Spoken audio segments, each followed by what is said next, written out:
You're listening to the Grit to Growth podcast. Real talk with real business owners and professionals who built their freedom the hard way and now want more time, money, and impact. Welcome back to the show, everyone. I'm your host, Levi. My guest today is Shane Gerlach from Sioux Falls, South Dakota. Shane is a counselor at the Carroll Institute, where he works with clients through the Criminal Justice Initiative. Beyond counseling, he's been active in the community as co-founder of SuperCon and through his involvement with South Dakota Humanities Council. His contributions have earned him recognition, including the Public Citizen of the Year Award from South Dakota's National Association of Social Workers. Shane, welcome to the show. Levi, thank you for having me. Geez, when you say that stuff out loud, it makes me seem much busier than I actually am. Hey, those are all very cool and interesting things. Before we break into them, I got to give a huge shout out to Shane. I had a little bit of troubles getting into my studio here when we originally wanted our interview, and this guy has been amazing to work with. So I'm excited to have you here, Shane. Thank you. Yeah, human error. It's. I think that when we're more forgiving and understanding, we're just better as people. It's not like it was an intentional thing. So it's like, cool, man, we'll just reboot. No problem at all. Yeah, that's awesome. So obviously you are a kind-hearted person. Is that what kind of led you into the counseling world, or how'd you get started there? So my wife and I moved to Yankton, South Dakota, and we're very involved in Trinity Lutheran Church. And I looked around and a very vibrant young community, and there wasn't anything for the teens. And I'm like, do we not have a teen youth group? Do we not have anything, here at the congregation? And they hadn't in years. So I'm like, okay, I'll do it. And along with Nick Mosier, we started a youth group. And the very first thing we did was took 3 kids to Lifelight when it was out at Wildwater West. And so 3 kids. Within a month and a half, we had over 35 to 40 kids every Wednesday night showing up for a youth group. And we weren't traditional. We were there for social support, to process, problems that teens have and look at them from a community standpoint, from a giving standpoint, from a spiritual standpoint, from, just to be support, to laugh, to love, to, lots of hugs, lots of conflict resolution.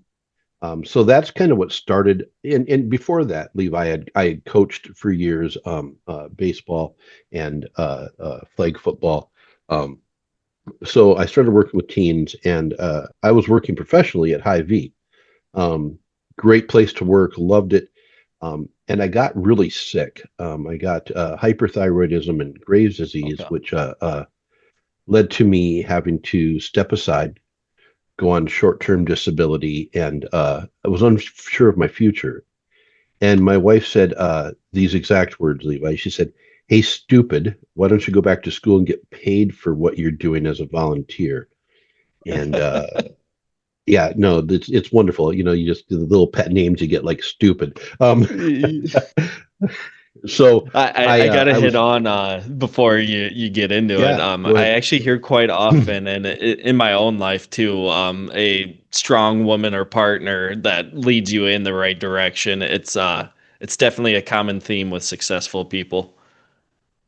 I believe so. I think that having someone who sees you for your flaws and your strengths and isn't afraid to remind you of either is very important. It's I look at honesty, humility, and vulnerability are the keys to success for anyone in any field. You have to be honest enough with yourself to know that you can't do it alone. You have to be humble enough to ask for help, and you have to be vulnerable enough to accept that help. And I think those are the keys for success across the board. The successful people I know in my life model those 3 key aspects in every aspect of their life: personally, professionally, socially. Honesty, humility, and vulnerability. So, and those are scary words for a lot of people, right, Levi? Yes, they are. Yeah, it's almost like hitting a nerve with some people when you as soon as you bring them up. Yeah, and you know, especially vulnerability. We think that vulnerability means weakness. Well, I think that it takes a stronger person to ask for help than it does to fail by themselves. And I'm reminded of that daily. Yeah. So I went back to school and got my counseling degree and uh, did very well in school. I think that when you go back to school later, you realize that this is an investment. Yeah, When I went, a little bit more than a good time, right? yeah, There, yeah. When I there's went to dollars school, behind your time. right. When I went to college right out of high school, I was like, oh, cool, like all these people and all this fun, and I got a business degree that I never used. Just went through the motions and got a business degree and that looks good on paper, but I suppose I've used aspects of it in every part of my life, but I never went into, business management or anything. Um, Hmm. so yeah, so I got hired by Carroll Institute. For the first year that I worked at Carroll Institute, I commuted from Yankton to Sioux Falls, which was a major pain in the butt. That's And then 5 days a week doing that. yeah. So I was Oh lucky enough man, Tuesday and Thursday nights I work until 8:30. So I would stay with a friend in Sioux Falls, and then I'm back at work by like 7 o'clock on Monday, Wednesday, and Friday. I'm in at 7 o'clock in the morning. So rather than drive home and just turn around, I just stayed with a friend, and uh, he was he was great. Let me have an extra bed, So I was away from my family for 2 nights a week too, So that yeah. was difficult. So we moved up here, and my wife is had worked for Barnes and Noble for years and years in the main store and then the college division, and then she came up here, transferred to she actually started with U.S. Bank. So, when you're hireable, you're hireable. It doesn't matter the Yeah. field, when you have drive. So that worked out well, and I hit the ground running right away. I started um, group therapy right off the bat and just found my niche. I found that I really, really enjoy working um, with clients on parole, probation, federal probation, those that are really striving for a second chance, really looking to What was rebuild their lives. what was that like at first? That's got to be no easy transition, right? If you're not familiar with any of that world. So talk to us about that. So I learned real quick, meet them where they're at, right? So I'll accept you, your flaws and all. You don't need to put on airs for me. You don't need to. I I will sometimes slip into their vernacular and their vocabulary. I am quick to call them on their BS. Very quick. They they learned very quickly that I don't listen. I'm going to help you, but I'm not going to do it for you. I'm going to provide you tools. I'm going to walk beside you, but I'm not going to be your crutch. I'm not going to be your excuse. And I'm not going to accept. Um, I don't know. I'm not going to accept. I can't. I'm not going to accept they made me. So I'm very much about, the things you can control are how you think, how you feel, and how you act. They can take everything else in the world from you. They can take your children, your life, your house, your money, your freedom. Everything else can be taken from you, but not how you think, not how you feel, and not how you act. Those are entirely our own. Influenced by other Powerful. people, certainly. Yeah, certainly. Yeah. Yeah. But I don't want to hear they made me. uh-uh. In fact, if you tell me they made me, then you're telling me that they own you. Yeah. And there's that strikes a nerve with my clients. They're very strong, very independent. Like nobody owns me. You can't. Well, when you're telling me they made me, she made me. If she wouldn't have, if he wouldn't have, then you're telling me that they own a space. They're renting space in your head for free. Yeah. It's a great You're not even angle to collecting yeah. rent. So I'm very cognitive based. A lot of the clients that I work with have a lot of PTSD. And I acknowledge that. I also, wow, I hope this doesn't come across as harsh or heartless. I also don't allow that as an excuse. We'll acknowledge your past. I'll Mm. get you extra therapy for your past. Um, but if you choose to let that be the defining of your moment of your life, you're stuck. You're always going to live in that. Let's move forward. Let's acknowledge the hurt and let's see how we can move forward from that instead of just replaying it over and over. I tell my clients all the time, stop picking the scab, Yeah. right? Yeah, like Gotta let like it none of heal. us want to yeah, none of us want to see your open wound. But Levi, think about this. When you see someone with a scar, like I grew up in a farming community, like I had men who even like had, had missed, lost appendages, or even there was one guy with a hook for a hand, Yeah. had lost it in an auger. And I'm like, dude, I want to know that story. Like, I want to know how you got your scar. Like tell me that story. I want to hear your healing story, but I don't want to see your open wound. Like cover No, that yeah. up. Yeah, yeah. That just reminds me of watching, medical stuff and whatnot. I'm weak at that stuff, but yeah, like you said, the backstory is the cool part. How much money has Disney made off of, second chance movies? Yeah, I yeah. mean, like It's we love almost that every stuff. single storyline. Yeah, Right, right. We will. I mean, look at like the most successful movie star over the past 20 years is Robert Downey Jr., right? The guy was in jail, on the verge of prison, in rehab stint after rehab stint, and now look at we rally around him, because he had vulnerability, honesty, and humility. And yeah. because he openly showed us his scars and said, "Listen, I was a wreck, and now I'm doing this." And I think that's so cool when we acknowledge our weaknesses and then find strength in them. Well, that before bringing up Robert Downey Jr., I think is a perfect transition into what you're doing with SuperCon. But before we hit on that, I just want to Yeah. know, speaking of him about addiction and stuff, what's something that you wish more people understood about addiction? Addiction is not a choice. Okay, it is a disease.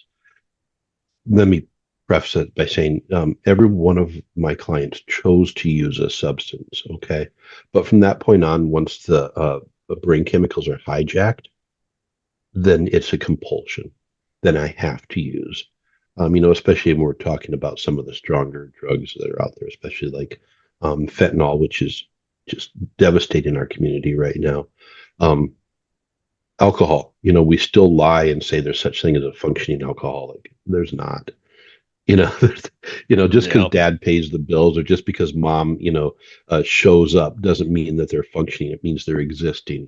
I think that when we talk about like cancer, we talk about a remission stage and we talk about a recovery stage, and we celebrate that.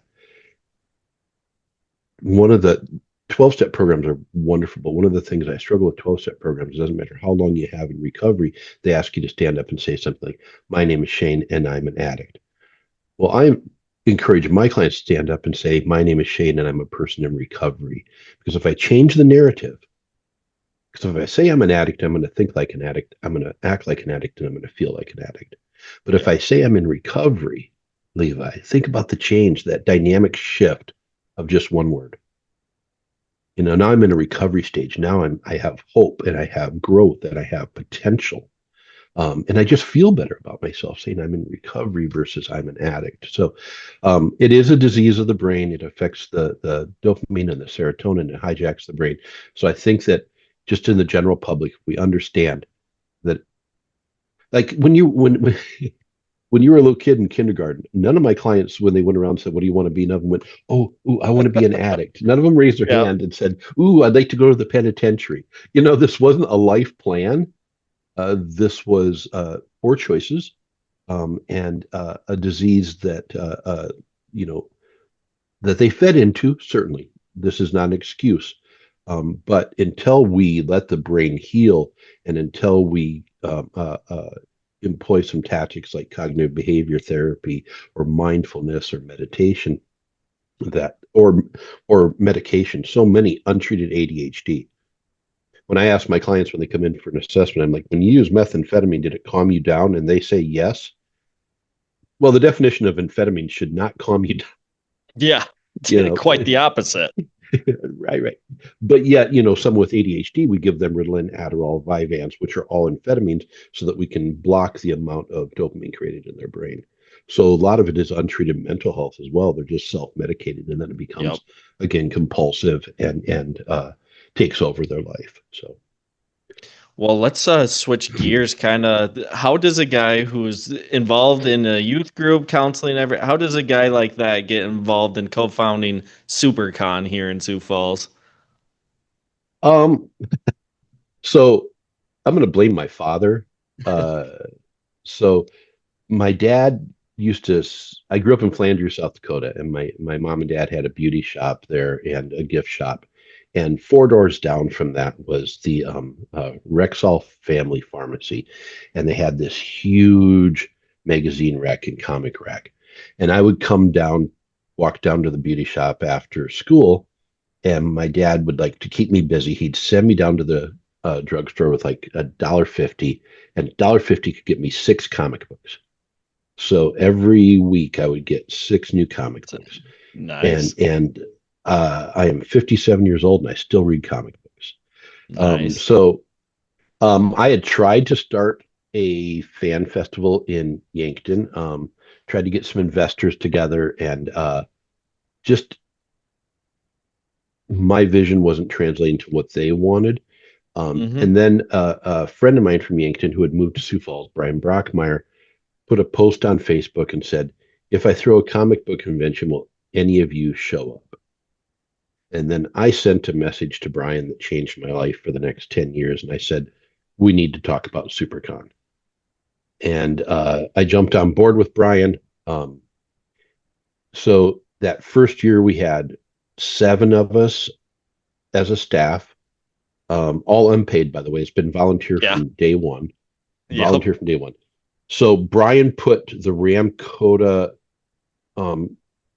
basement and one room, breakout room, on his credit card, and I put all the guest rooms and guest travel on my credit card. Oh, wow. Yeah. Scary. We needed 500. Oh, Levi, come. Yeah, we're both married, both have kids. Like this is. So we needed 500 people at $10 a ticket to break even. Wow. So we opened the doors Friday night at 4 o'clock, and we were open 4 to 10 that night. And then the next morning we had a line at 8 o'clock in the morning. We had bought lanyards, 500 of them, and we ran out of the lanyards by 2 o'clock Saturday, and had to send somebody to the dollar store to buy like drink beer tent wristbands. Yeah. Just the paper. Yep. And we ended up hosting 1,200 guests that first year.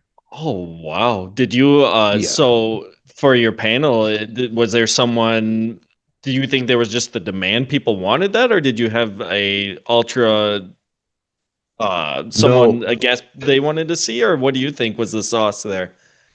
So it was the hunger to have a convention.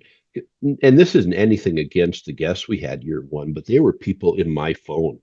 I had been to conventions around the Midwest, Minneapolis, Omaha, and stuff, and made friends with some comic book creators, and literally called them, and then had them call their friends. And we had like 8 comic book creators the first year, and then the singing voice of Sailor Moon. Those were our guests year one. We actually had a local guy who's in the Guinness Book of World Records for biggest Swamp Thing collection. We had local comedians. We had, a lot of it was local talent. Furthest person besides Jennifer, who flew in for the voice of Sailor Moon, was Des Moines, Minneapolis. Were so it very localized, but yeah. That just, it was, like you said, the demand that people wanted for it, just to have the convention. Yeah. So that was so that first year, Levi, the hotel had no idea what they were getting into. It took 2.5 hours to get a hamburger out of the kitchen. Oh That's how boy. packed they were. Like Yeah. they didn't have the staff, they didn't know. Um, so year two, we had the entire of the Ramkota, every room at the Ramkota, all the breakout, everything. They did a buffet style. They did everything. We had 3,000 people show up, and our goal was to be in the convention center by year five. Well, by year two, we had outgrown the Ramkota, and we had to move to the convention center in year three. So, and that had nothing to do with us. We just threw a big party. We just, Yeah. it was all the Doing what you fans love. showing up. Right, right. And then, so now we're moving into the biggest possible space in the state of South Dakota. Well, now you got to fill it, Levi. Yep. That's a challenge. But yeah, and there's costs. So, like, one of the things we realized very quickly is like every single table, every single tablecloth, every partition, every cup of coffee, everything costs money, right? Yep. So one of the things we did really early is I went out and I spoke at, you know, 10 million cups, Chamber of Commerce, you know, whoever would have me, different clubs, and I went out and talked and begged for community sponsors, and we started to get sponsors, Levi, and that's what sustained us. So Black Hills Federal Credit Union was a big sponsor of ours early because they were just coming into the Sioux Falls market the same time that SuperCon was coming into fruition. So Yeah. um, they were our main stage sponsors. So for the first 6 years, it was SuperCon sponsored by Black Hills Federal Credit Union, um, which was cool. And then I was able to go in and say, to like Brookings Books and Comics, would you like to sponsor a guest? What I found was people really like their name tied to something. A So specific thing, not just yeah, the whole yeah, yeah, overall convention. Yeah, that yeah, makes yeah. sense. So it's been for years. It's been Family Day sponsored by Dakota News Now. Video Game Room sponsored by Midco. Different tie-ins like that. So many of I'll pair a guest with a business, which is really cool. Yeah, Um, absolutely. I yeah. love that idea. So yeah, because it puts their a brand on that. So every time we announce, like Midco this year is sponsoring Carrie Payton, who was Ezekiel in The Walking Dead. He's the voice of Cyborg from Teen Titans, Black Samson right now from the very popular Invincible. So it's Carrie Payton sponsored by Midco. So every time that we put his name out there, there's the Midco logo. Yeah, So very valuable for them. Yeah. right. So like 30,000, hits a week of their logo. Pretty cool. Like, where are you going to get that advertising like that? You know what I mean? Like, we're literally providing it to, our fans on 4 different platforms, plus our webpage. Your logo right there.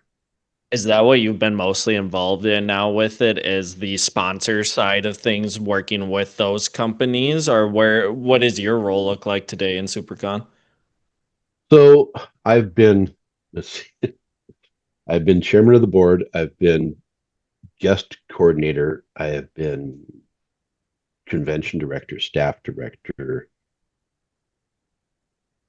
finance director. Um, there's probably some others in there.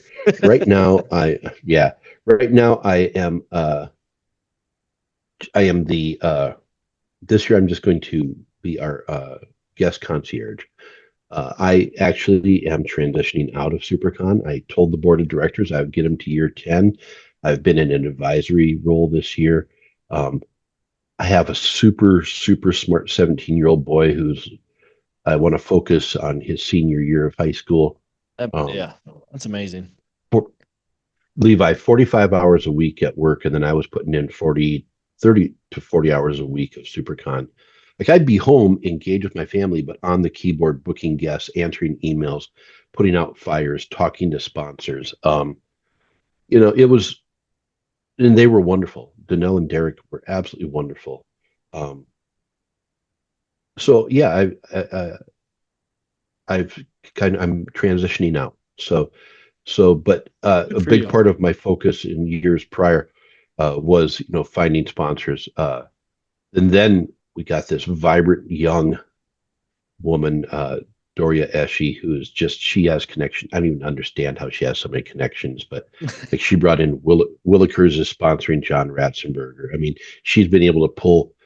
The big thing was, how do you sell a fan convention of comic books and cosplay and anime and all these things to, Bob's House of Cheese, to, to like for years we had Schulte Subaru. Um, how did we tie that in? We found out that Mike Schulte was a huge video game and comic book fan, but those are few and far between. One of the resistance things I found when I was out, Levi, was like somebody like the CEO of Unclaimed Freight. He's like, oh, I don't see how we tie in, and I'm like, nerds sit on furniture. They need a good gaming chair, right? And I'm literally going to have 11,000 of them in the convention center for 3 days. You should Yep. have a booth there giving out coupons, selling things. So, we have dentists, TV stations, lawyers. Like we've had so many different sponsors but you just have to tell them 11,000 captive people.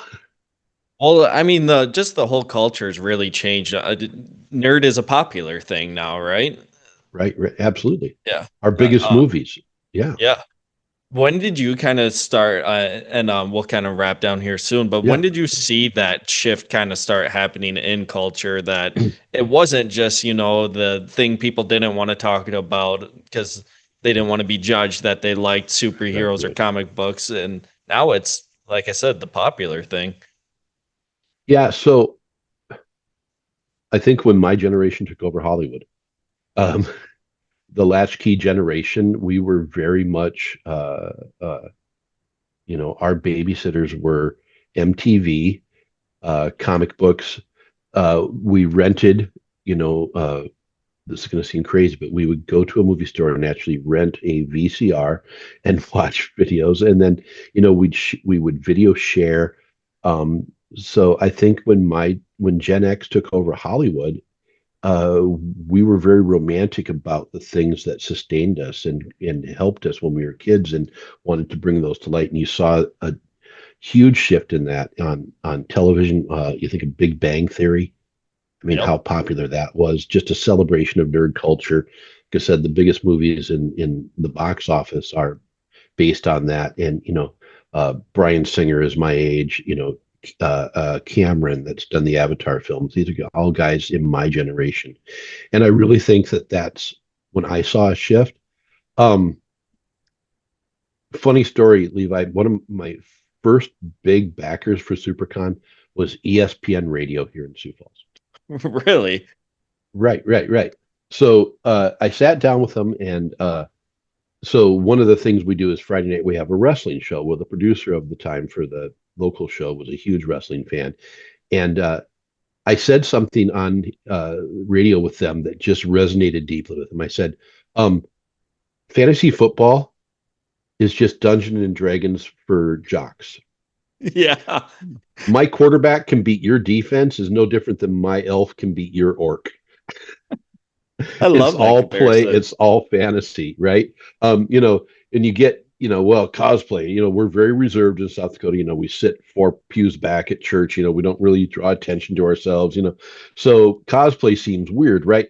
But yet we'll put on full camo, douse ourselves in deer urine, and stand looking like a tree for 6 hours in the morning. Don't tell me you don't cosplay. Different perspectives for different people, right? Like, yeah, Right, you right. look weird if someone dresses a wizard. Yeah.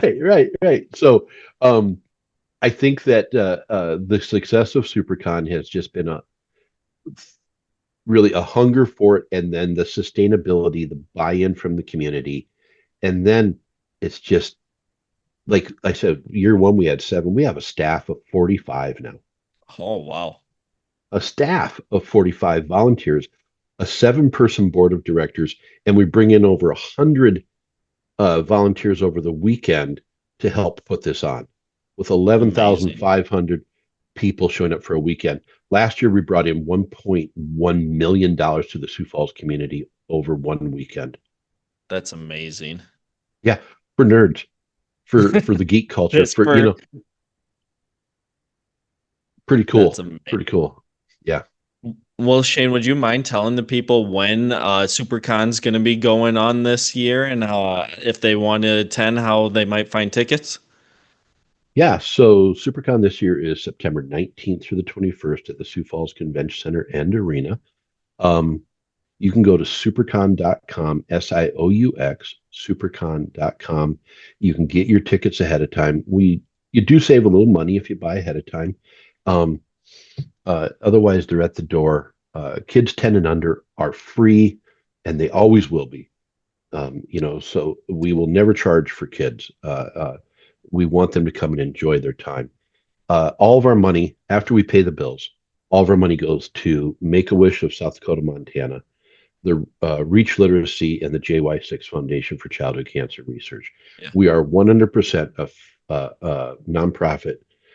We support other charities in the community.